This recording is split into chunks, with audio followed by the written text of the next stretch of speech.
Consider this before viewing Conquerors, Alexander the Great. What do you know about Alexander the Great? What made him such a great leader? As you watch the program, think about the concept of strong leadership and identify Alexander's personality traits, strategic abilities, and leadership methods that justify this label. Assignment Discovery now presents Conquerors, Alexander the Great.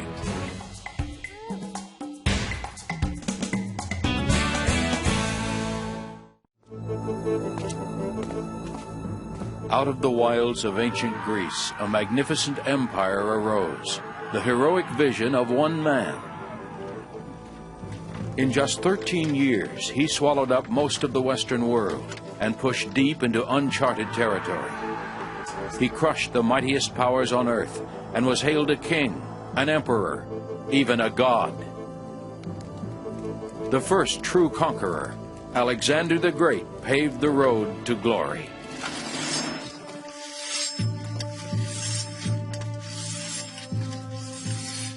On a brisk autumn morning in 331 BC, a small but valiant band of warriors prepares for battle. Their enemy, an army 5 times their size and the most powerful force on earth, the Persian Empire. Their leader, Alexander, the fair-haired king of Macedonia, is barely 26 years old. For the last 4 years, he has led his troops from Greece to Egypt and conquered half the known world.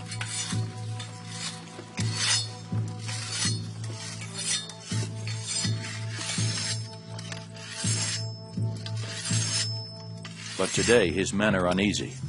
Already tired and homesick after a 2,000-mile crusade, they now face staggering odds. Still, Alexander is convinced this will be their finest hour. "You are Macedonians," he cries, "protected by Zeus."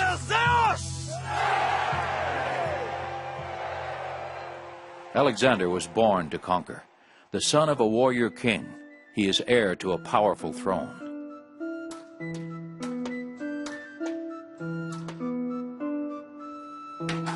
His father, Philip of Macedon, was the first to unite Greece's fiercely independent city-states after a century of bitter infighting.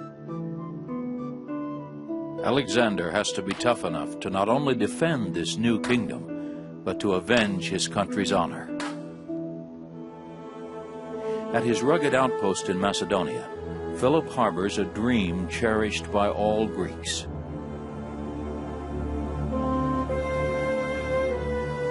Across the Aegean Sea in Anatolia, now modern Turkey, the long-despised Persian Empire occupies several revered Greek cities, including the birthplaces of Aesop, Pythagoras, and Homer. Philip is determined to punish the Persians for their invasion of Greece 150 years earlier by driving them out. With such ambitions, a father must forge in his son a spirit as strong as iron.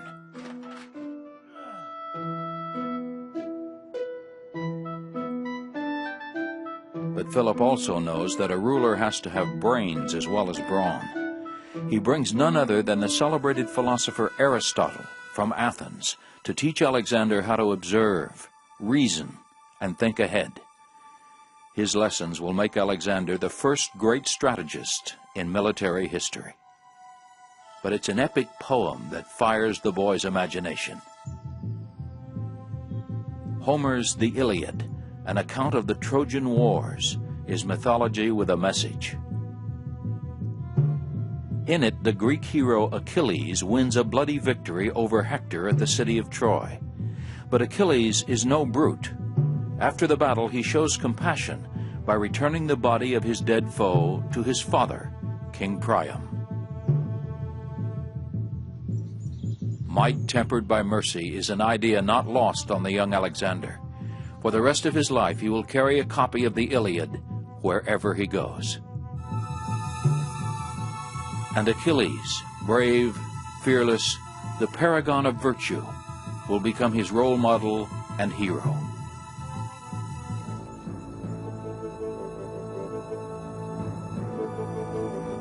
By the time he's 20, Alexander has already gone with his father on several campaigns to strengthen Macedonian rule over the rest of Greece. Along the way, he's learned to command the movements and the respect of the men. With a promising young general at his side and a united kingdom behind him, Philip is now ready to attack Persia, an empire 40 times larger than his own. While an advance guard sets sail for Anatolia, Philip stays behind to attend the wedding of his daughter, a union that will ensure peace with a neighboring kingdom.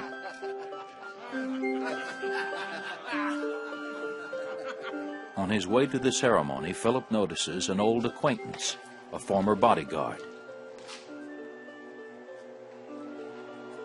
The king is greeted with a dagger to the ribs.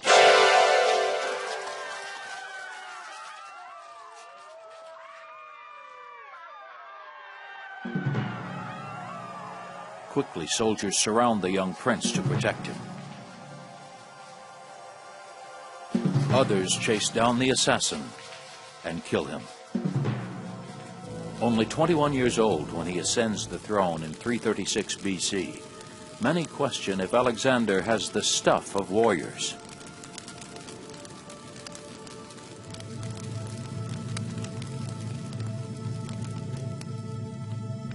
But when a false rumor sweeps through Greece that he's been killed, it ignites a revolt against the new Macedonian ruler.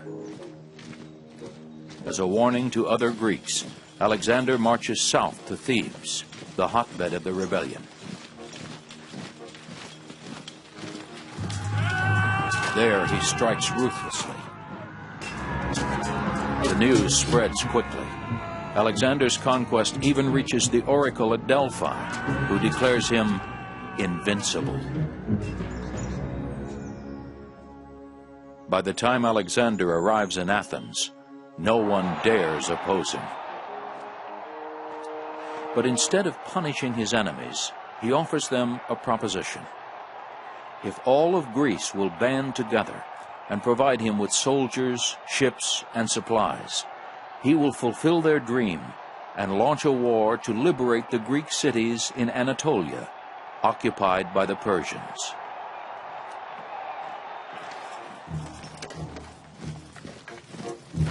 In 334 BC, with an army of 45,000 and his boyhood friend Hephaestion by his side, Alexander embarks on a historic crusade, the conquest of a continent.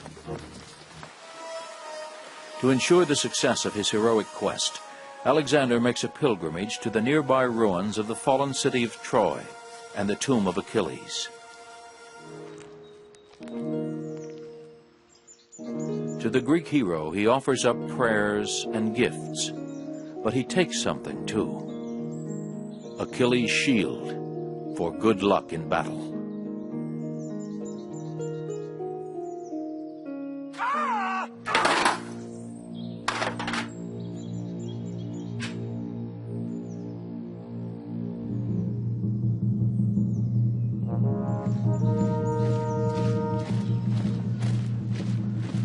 His first chance to brandish it comes unexpectedly soon.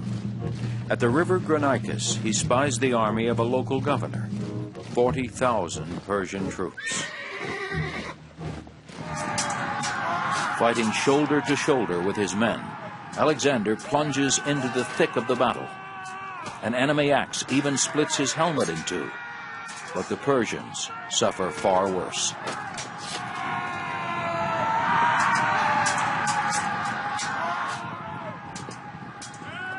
Stunned and disheartened by the surprise attack, they lose a third of their men before fleeing the field. But 2,000 miles away, in Persepolis, the capital of Persia, the emperor Darius is stinging from the defeat. Now it's up to him to stop the audacious young king. Anxious to destroy Alexander, Darius assembles an army of up to 100,000 and invites his court including his wife, children, and his mother, to come along and savor his victory. With an army half the size of the Persians, Alexander continues his push through Anatolia. The two armies converge at Issus, and the battle lines are drawn. The centerpiece of Alexander's fighting machine is a formation called a phalanx. In tightly knit blocks, foot soldiers wield 18-foot lances tipped in bronze, called sarissas. As each rank lowers its line of sarissas, it creates a deadly wall of spikes. With the Macedonian cavalry engaged on both flanks, Alexander sends his phalanxes straight into the center of the Persian lines. Trapped from behind by their own men, row after row of hapless Persians are impaled. Their lines fall in bloody ribbons before the Macedonian onslaught. Seeing the day is lost, Darius commits the unforgivable. He deserts his post and flees.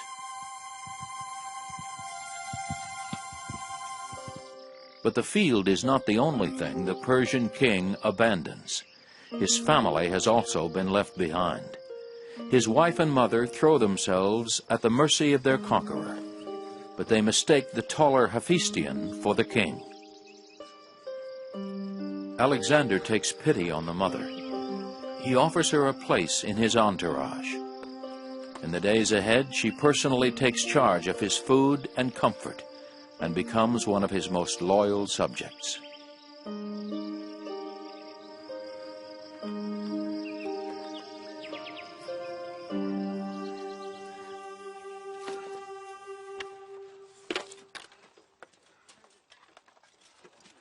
Alexander believes that a leader should be one with his men, sharing both their pain and the spoils of war. If his bravery in battle wins their respect, his compassion and generosity inspires their devotion. At age 23, Alexander, king of Macedonia, has driven the Persians out of the entire Mediterranean. Now he can return home to a life of comfort and ease. Instead, he chooses a soldier's life and pushes ever deeper into the Persian Empire.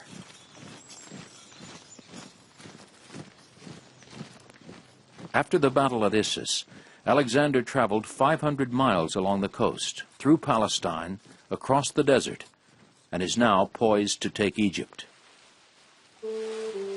Sailing down the Nile, he gazes upon a civilization that is already 2,000 years old. Linked by years of Persian oppression, Greece and Egypt are at last united under a single sovereign.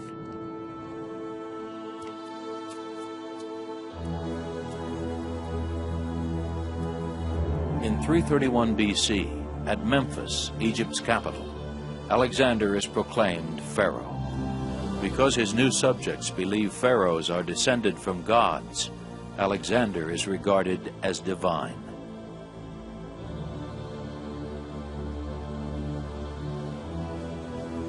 But Alexander has other, more practical ambitions.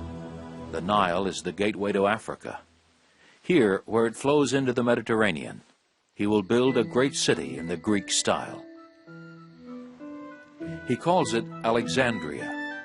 Over the next few years, he will christen a dozen more like it throughout the Middle East. Each of them is a miniature Greece transplanted to alien soil. But this Alexandria will be his best and most enduring. Back in Persia, his palace empty of family and friends, the fugitive King Darius hopes for a political solution. He offers to ransom his family with a peace treaty, gold, the hand of his daughter in marriage, and all the lands west of the Euphrates River.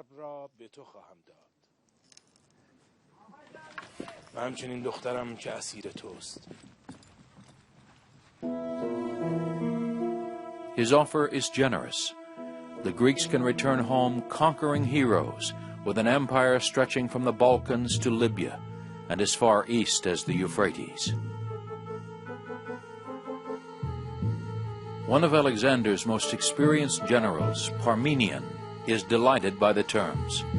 "If I was Alexander," he urges, "I would accept the truce and end the war without further risk." "So would I," Alexander scoffs, "if I was Parmenion."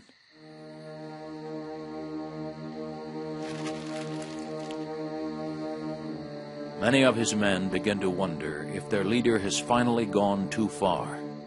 He's gambling all they won against the weight of the Persian Empire. When the armies meet, the battle will be fought by nearly 400,000 men, but it will hinge on the courage of only one. Alexander has rejected Darius's offer of ransom, setting the two adversaries on a collision course. The Persian king has little choice but to prepare for a decisive confrontation. Summoning all his troops from as far away as India and Afghanistan, he forms one vast imperial army of 300,000 men. The two armies converge at a place called Gaugamela. On the 20th of September, 331 BC, Alexander's forces, some 50,000 strong, march on the full might of the Persian Empire. After years of waiting, these two bitter rivals are finally poised for the ultimate showdown. Alexander signals his troops to turn and charge straight at Darius.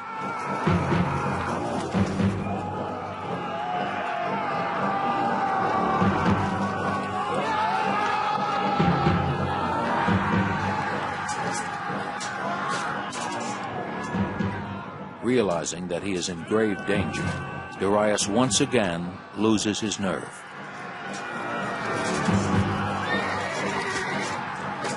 He turns and runs. Abandoned by their king, the Persians can find no reason to continue fighting. The victory belongs to Alexander.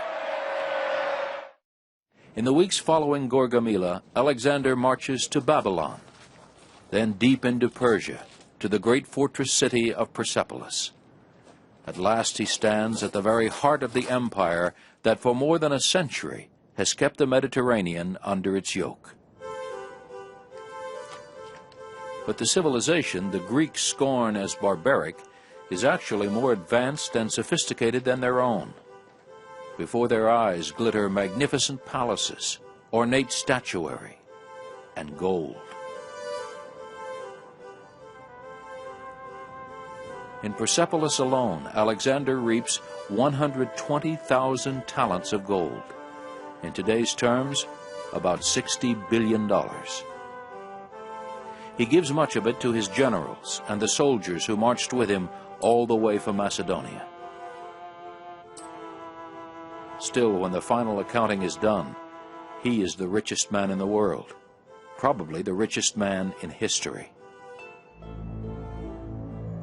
After 4 long years of campaigning, his troops are eager to go home. Fabulously wealthy, they will be celebrated heroes in Greece. But Alexander has unfinished business. Besides, his Persian empire stretches as far to the east as it does to the west. He wants to lay claim to the rest of what is rightfully his.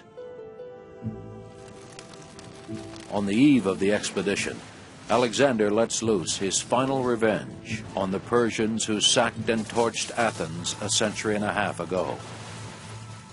His men set the palaces and great halls of Persepolis ablaze, reducing to ruins one of the architectural wonders of the ancient world.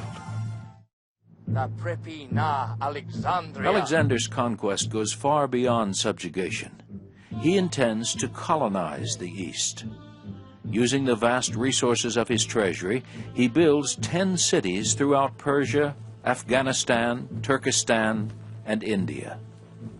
In each, he leaves contingents of his entourage, planting seeds of Greek civilization thousands of miles from the Aegean Sea.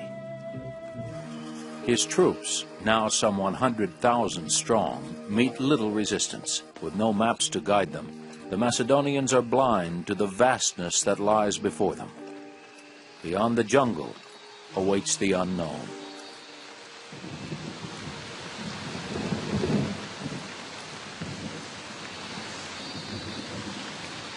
The incessant rains of the monsoon are the last straw.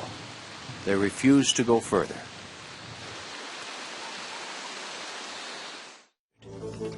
In 324 BC, 3 years after the expedition set off, he delivers the ragged remnants of his army back to Persia. After months spent consolidating the empire and reorganizing his army, Alexander sets in motion the plans for a new invasion. This time he will expand his empire to the west by leading an assault into Arabia, North Africa, Sicily, and Italy. But before he can begin his next conquest, disaster finds the indestructible Alexander's Achilles heel.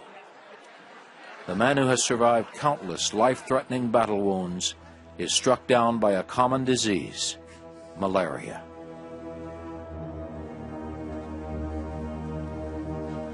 For days, between bouts of pain and a soaring temperature, Alexander meets with his generals to discuss plans for the invasion of Arabia. But as the end draws near, his men break down and weep. As Alexander's officers file past, each asks, "Who do you give the empire to?"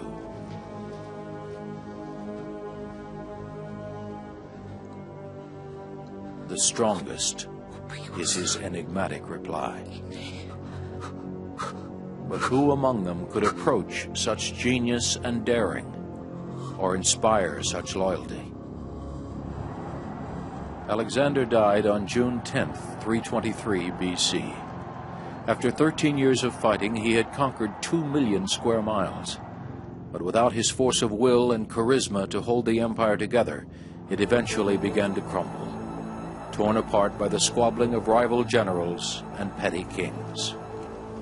On the road to world conquest, Caesar and Napoleon would pay homage to the brilliant young general who set the standard for all future conquerors. From the Aegean to Afghanistan, he had marched 22,000 miles and never lost a battle. He planted the seeds of a culture full of vitality and new ideas, and left in his wake the roots of a new civilization. Builder of cities, warrior, emperor, hero, God. 2,300 years later, his name still carries thunder. Alexander the Great.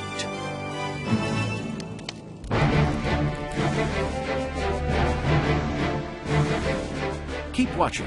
Discussion topics and activity and resources for conquerors, Alexander the Great, are up next on Assignment Discovery.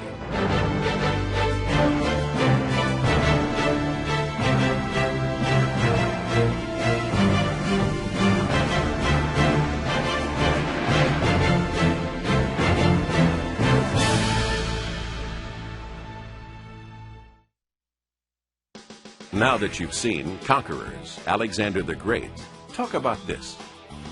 Alexander spread his empire through 3 continents, and he imposed Greek culture and law throughout these conquered lands. Discuss the ethics of starting wars for the purpose of territorial expansion. What would happen if a present-day leader carried out this kind of campaign? Now try this. Imagine that Alexander had to face the media today. Choose one event from the documentary and compile a list of questions that you, as a modern reporter, would ask him. Then discuss how he might respond. For videos, CD-ROMs, lesson plans, and teacher resources on this topic and more, log on to discoveryschool.com. To learn more, Assignment Discovery suggests In the Footsteps of Alexander the Great by Michael Wood. The preceding program is part of Cable in the Classroom, a free service of the cable communications industry and your local cable company.